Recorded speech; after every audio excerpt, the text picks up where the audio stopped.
Hello friends, ఈరోజు evening స్నాక్స్కి పొంగనాలు చేస్తున్నాను. ఈవినింగ్ స్నాక్స్ పొంగనాలు బాగుంటాయి. పొంగనాలకి చట్నీ ఎలా తయారు చేయాలో చూడండి. పొంగనాలు చట్నీ సూపర్ టేస్ట్ ఉంటాయి.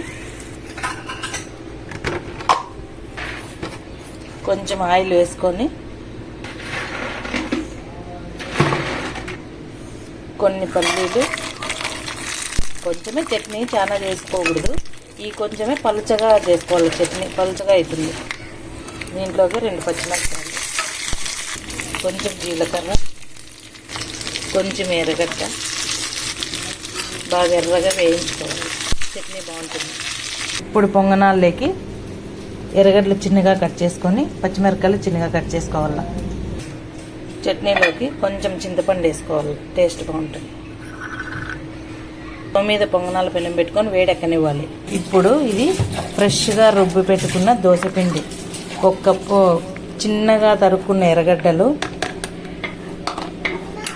చిన్నగా కట్ చేసుకున్న పచ్చిమిర్చి, చిన్నగా కట్ చేసుకున్న కొత్తిమీర ఎక్కువ వేసుకుంటే బాగుంటుంది. ఇవన్నీ వేసుకొని వీటితో పాటు కొంచెం సాల్ట్, కొంచెం సోడా, వంట సోడా కొంచెం,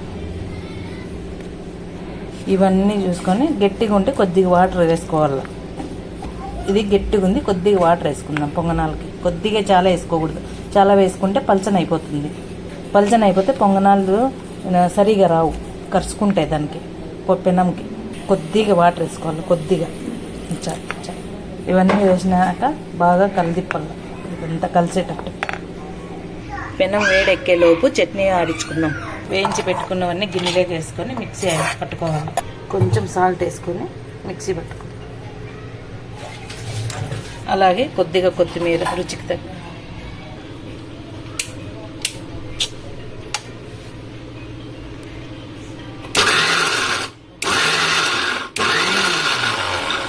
ఇలా మెత్తగా చట్నీ చేసుకోవాలి. ఇప్పుడు ముందుగా రెడీ చేసుకోండి. పొంగనాలు వేద్దాం. పిండి పొంగనాలకి వేద్దాం.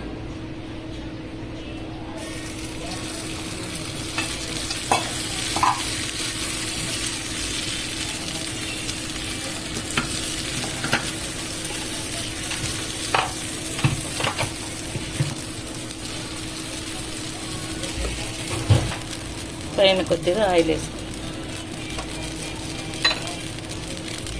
పొంగనాలు వేసిన తర్వాత ఇలా మూత పెట్టుకోవాలి కాసేపు ఆవిరి. ఈ ఆవిరికి పొంగనాలు పైనను లోపల బయట బాగా కాలుతాయి. ఈలోపు చట్నీకి తాలింపు వేసుకుందాం.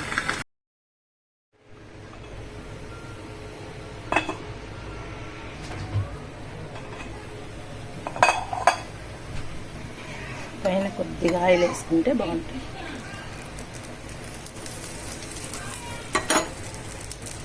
అన్నీ ఒకసారి ఇట్లా తిప్పుకోవాలి.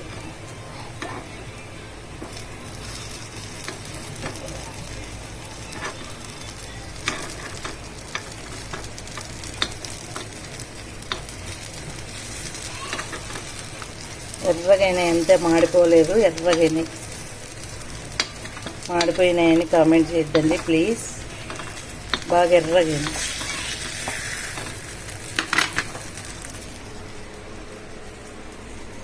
పొంగనాలని ప్లేట్లో పెట్టుకొని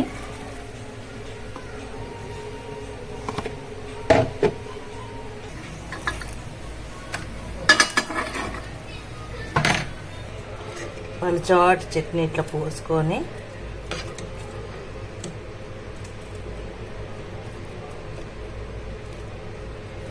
తింటే సూపర్ టేస్ట్ ఉంటుంది. అంతే, ఎంతో టేస్టీగా ఉండే పొంగనాలు రెడీ. ఈవినింగ్ స్నాక్స్కి మీరు ఒకసారి ట్రై చేయండి ఫ్రెండ్స్. Bye friends.